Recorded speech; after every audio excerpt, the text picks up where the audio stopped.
Is this thing on? Welcome back to Big Mouth, and fancy seeing you here, and you are very welcome, my friends, and especially my enemies. Come in, sit down, grab a pew, let's talk. I'm talking about so many different things today, but first I want you to listen to this. What's up, Chris Pratt here. So guess what? Obviously, Avengers is coming up real soon, and by all indications, it's going to be very successful. We're all so blessed to be part of that. This is not about Avengers, though, right now. I wanted to say I finally had a chance to go see Shazam with my son. Oh, my God. It's so good. Wow. Don't sleep on Shazam. Be sure to get your tickets for Avengers if you haven't already. But before that comes out, go check out Shazam. Zach Levi, I'm so proud of my buddy Zach. It's really, really funny. The visual effects are amazing. It's like got everything you would want in a movie and more. It really kind of raises the bar. So check that out, man. I'm really proud of Zach, and you all should go see Shazam. Wow. What is going on? That's Chris Pratt, who stars as Star-Lord in the MCU, in Guardians of the Galaxy, in Avengers Infinity War. He somehow, I'm sure, I know, look, he's in Avengers Endgame. I'm sorry, it's so bloody obvious, right? So anyway, as Chris said, we don't want to talk about Avengers. Chris Pratt talking about Shazam, telling us to go and see Shazam. Of course I've seen it. Of course you've seen it, because you're a DCEU fan. But isn't that great? Isn't that refreshing? So we have Chris Hemsworth telling us that his kids are obsessed with Wonder Woman. And now we have another Chris Pratt, somebody else who hasn't been in an interview alongside Brie Larson, by the way. Another subject for another time. But anyway, he's telling people to watch a DCEU movie. What's going on here, everyone? Are we in the multiverse? Are we in an alternate universe? What's going on? Why? Is he going to join the DCEU? Is he, with his friend James Gunn? Is something happening? Is he going to be in the Suicide Squad? Is he going to be in something else? Well, it could just be one guy promoting a film of his good friend Zachary Levi, and that's great. But for me, it seems really, really strange. Or my other conspiracy theory is that Warner Brothers and Disney are going to get together, which seems ridiculous, to do a Justice League versus the Avengers team-up. Is this what's truly going on? Because when you've done everything in superhero movie format, you do the unthinkable. Imagine it. Justice League versus the Avengers. A Justice League film where maybe the Avengers and Justice League team up to fight Darkseid. And maybe Thanos and Darkseid team up together, depending. Basically, I know what happens. But basically, let's just say, right, let's just say in an alternate universe, right, there's the Avengers and there's Justice League, and they have to team together to defeat Darkseid and Thanos. Wouldn't that be awesome? Think about it, right? I'd be up for it. Come on, it doesn't matter. I mean, this would be the best film ever, and it would help the DCEU as well. But anyway, this is Hollywood. People don't promote another franchise's film for no reason. So something is definitely going on. So yesterday was a massive day if you're part of the fight to release Zack Snyder's version of Justice League, basically. A massive day. Thousands and thousands of fans did 30-second videos and posted them. And there's one RT Snyder cut who's been getting them together. He's going to make a montage of 300 videos, right? And then he's going to play them to us. Isn't that great? But what you should have been doing while posting your videos is hashtagging release the Snyder cut, @ing Warner Brothers UK, Warner Brothers Entertainment, Warner Brothers Pictures, AT&T. It's what I did and I retweeted so many of your videos. I think I've retweeted at least 100, maybe a little less, but I've retweeted I've handpicked a few to retweet on my Twitter account. So really proud of everyone yesterday. We all did a magnificent job in 30-second videos saying how we feel and why we think Warner Brothers should release the Snyder Cut. This is the most unique fight, not just in films, in anything. This is better than a petition. You know, this is brilliant. This is the nation of superhero fans getting together. And I hope the mainstream audience become a part of this and not just us DCEU fans, because what happened on a level of a corporation to a human being, what they did to Zack was ridiculous.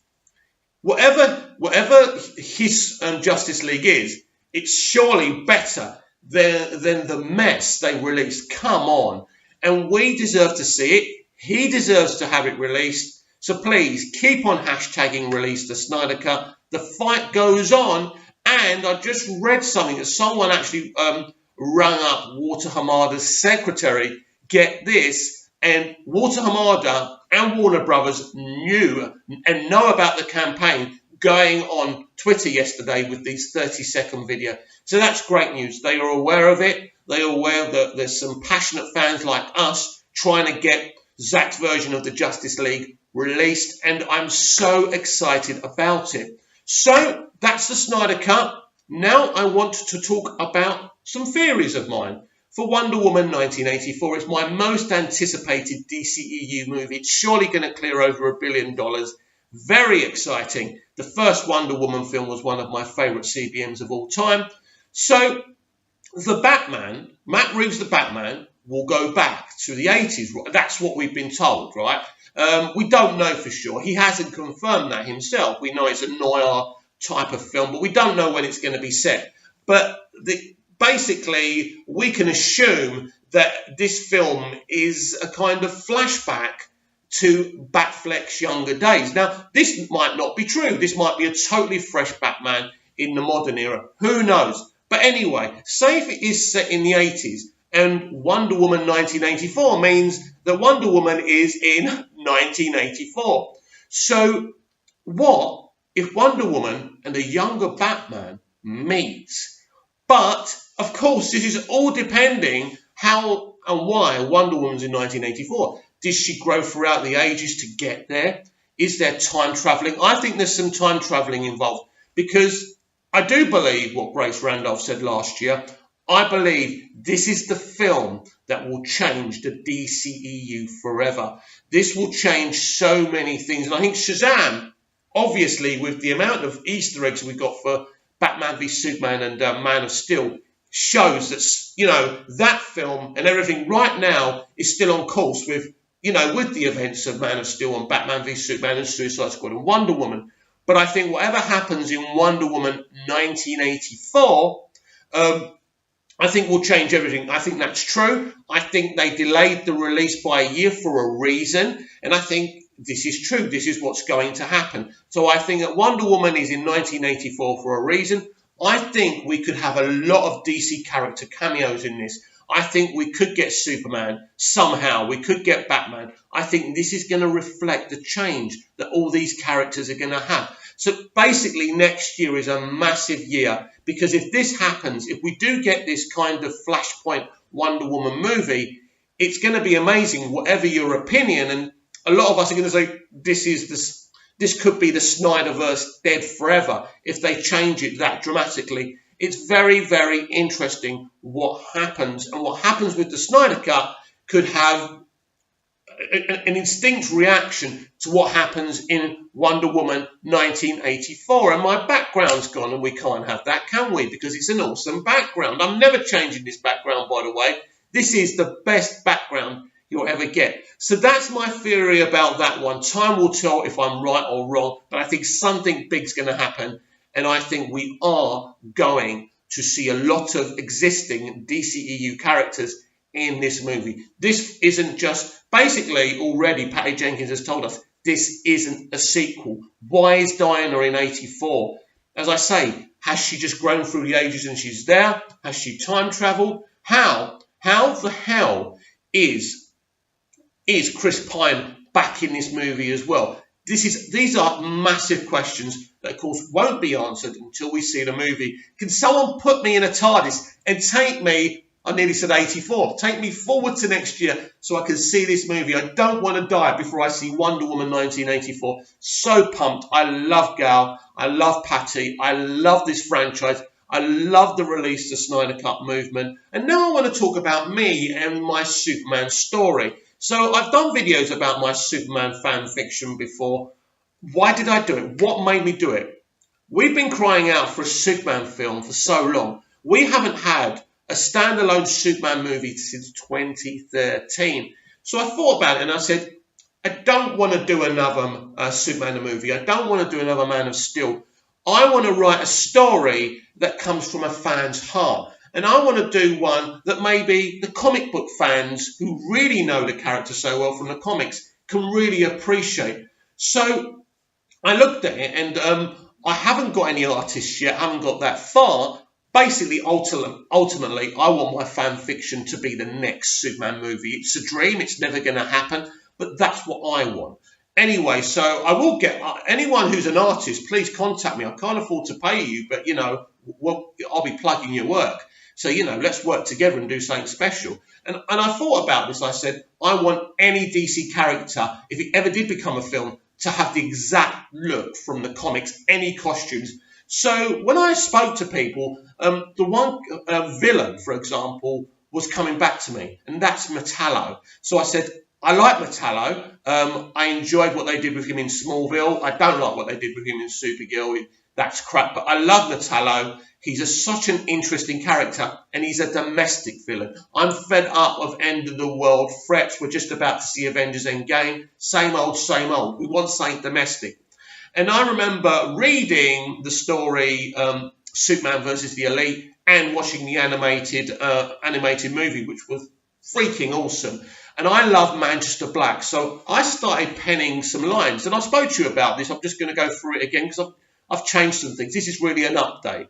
So I looked at it, and one of the things I was thinking about is, what if this story has the approaching date of Superman's 1000th birthday? He's been nearly around for 1,000 of years in my story, right? So why have him so old? Why have him pre-existing and not have an origin story? We've seen origins, right? If he's been existing for nearly thousands of years, he has his experience. It makes him more interesting. So I really liked that. So I thought yes. And of course it helps me with backflashes as well. So I really wanted him to have flashbacks to World War II. I wanted humanity to want him to kill Hitler and for him to refuse. Because I wanted to really make a commentary in this story about Superman's no-kill policy. And I think Man of Steel is important, and the breaking of Zod's neck, because I think that adds flame to this fire. So I wanted Superman in this film to refuse to kill Hitler. And then what I also wanted to do was have John Corbin and Clark Kent be best friends before John Corbin becomes Metallo. I think it makes it personal. I think personal stories are better. And I think it makes things more relevant and more important. And you're emotionally involved. So then when Manchester Black and the Elite turn up, Manchester is insisting that Superman kills Metallo. Now, you're asking, how the hell does Superman kill Metallo? There are ways, there are different costumes we could construct for Superman to make him protected from kryptonite. But anyway, the whole point of this story is in the flashback, he refuses to kill Hitler. And in the present day, he refuses to kill his friend John Corbin, a.k.a. Metallo.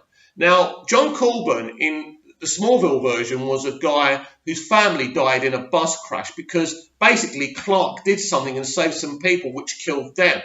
So there's a great scene in Smallville, and this always stuck with me.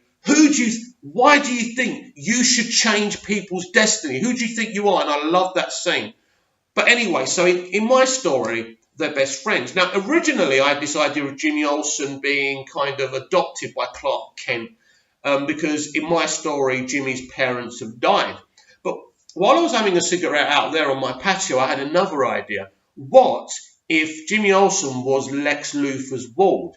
So this would have Jimmy Olsen newly joining the Daily Planet, and he becomes friends with Clark and Superman. And of course, this would mean a power struggle for Jimmy's soul between Lex Luthor and Superman. So it would tear Jimmy in these two different directions. And I love Jimmy Olsen, and I want him to be relevant because I'm fed up with people saying he's pointless. Jimmy Olsen is you and me. He's an ordinary lad. He's so important. So that's another element I've been thinking of. And another reason for having Superman as nearly 1,000 years old is so we can see him in the flashbacks wearing the original Action Comics costume, which I've spoken about before. So you've got all this element. So, of course, Lex Luthor is newly introduced into Superman's life at the beginning of this story, as is Lois Lane. And Jimmy Olsen's, just starting to work at the Daily Planet. So these are new characters in Superman's life. But what happens is people start to agree with Manchester Black that why doesn't Superman just kill? Why it solves the problem, doesn't it? And so there's elements of this. But what I really want to do in this story is be really comic book accurate. I'm telling a different type of story. I'm not adapting a comic book story, but I want Metallo to look like one of his versions from the comics. I want him to be accurate. I want Superman's Action Comics costume to be accurate. And then when we're in the modern era, I want Superman to be wearing what he's wearing maybe in Rebirth or whatever kind of comics he's in right now. I want it to be accurate. I want everything to be accurate to the comics. I think because we've never really had that before. Superman the movie really did their own version of the costume. Man of Steel did their own version. Superman Returns. So no one's really been that faithful to the comics. And I think Superman fans who love the comics, have supported the character for so long, deserve this gift. So that's what I would be looking to do, and that's why I kind of go in this direction. So you've got these two villains, Metallo and Manchester Black, and the whole commentary is about Superman's no-kill policy. Now, Brainiac is another very popular villain that everyone ever wanted to see in a Superman movie. Now, he will be in my sequel. So what basically my idea, and this is kind of a spoiler, I suppose, but probably my idea is never going to get to film anyway, so it doesn't matter. So at the end of the film, Superman is banished to the Phantom Zone, right? He's actually banished to the Phantom Zone. So he's trapped. That's it. But then we get a post-credit scene of Brainiac's skull ship heading for Earth. How awesome is that, everyone? Let me know what you think, please. Please comment down below. And please don't miss tomorrow's edition of the DCEU Daily, where I'll have some more really cool stuff.